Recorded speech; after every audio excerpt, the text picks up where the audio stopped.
சிவபக்தனான குபேரர் தன்னுடைய சிவ வழிபாட்டால் வடதிசைக்கு அதிபதியானார். அதன் காரணமாக என் திசை பாலகர்களில் ஒருவர் என்று அழைக்கப்படுகின்றார். சிவபக்தியின் காரணமாக சிவபெருமான் ஸ்வர்ண பைரவராக, அதாவது குபேரருக்கு செல்வத்தினை நிர்வகிக்கும் பொறுப்பினை தந்தார்.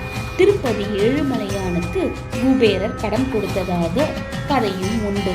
குபேர வழிபாடு செல்வத்தினை பெருக்கும் என்பது நம் நம்பிக்கை. புத்த மதத்திலும் குபேரர் உண்டு. அங்கு இவரை வைஸ்ரவணா என்று வழிபடுகின்றார்கள். ஜைன மதத்திலும் குபேரரை சர்வானுபூதி என்று வழிபடுகின்றனர். பிரம்மாவின் மகனான புலஸ்தியர் என்பவருக்கும் திருவனவிந்து என்பவரது மகளுக்கும் பிறந்தவர் விஸ்ரவன். இவருடைய மகனே குபேரன், அதாவது பிரம்மாவின் கொள்ளுப்பேரன் குபேரன். திருப்பதி வெங்கடாச்சலபதி கோவிலில் குபேர காணிக்கை என்னும் பெயரில் குபேரனுக்கு காணிக்கை தரப்படுகிறது. இதற்கென ஒரு தனி அதிகாரி கோவில் நிர்வாகத்தினரால் நியமிக்கப்பட்டுள்ளார். பத்மாவதி தாயாரை விரும்பிய வெங்கடாச்சலபதி அவரை திருமணம் செய்து கொள்ள குபேரனிடம் கடன் வாங்கியதாகவும் அந்த கடனை இன்னும் அடைக்காமல் இருப்பதாகவும் புராணங்கள் கூறுகின்றன. திருப்பார்கடல் வந்த பிருகு முனிவர் தன்னை கண்டு கொள்ளாமல் அவமதித்ததற்காக மகாவிஷ்ணு மார்பில் எட்டி உதைத்தார். அடி வாங்கியும் அமைதியான விஷ்ணுவோ முனிவரின் காலை அழுத்தி பிடித்து விட்டார். இதை கண்டதும் முனிவர் தன் செயலுக்காக வெட்கப்பட்டார். மகாலட்சுமிக்கு கோபம் வந்தது.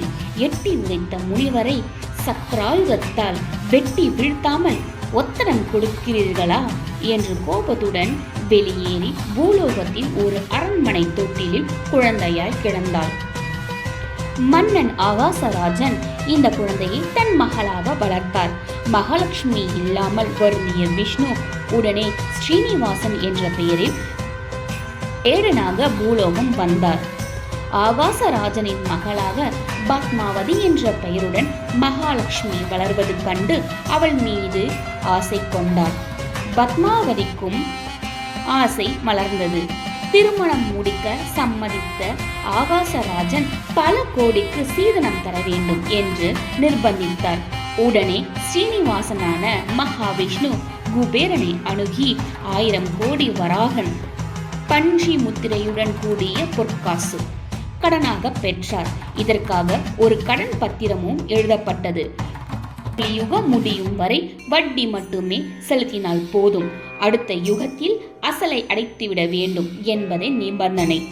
அதர்மமான வகையில் கோடியை போடுவோர் காணிக்கையை வட்டியாகவும், தர்ம வழியில் சம்பாதிப்போர் காணிக்கையை அசலின் ஒரு பகுதியாகவும் பெறுவது என்று ஏழுமலையான் முடிவு செய்தார்.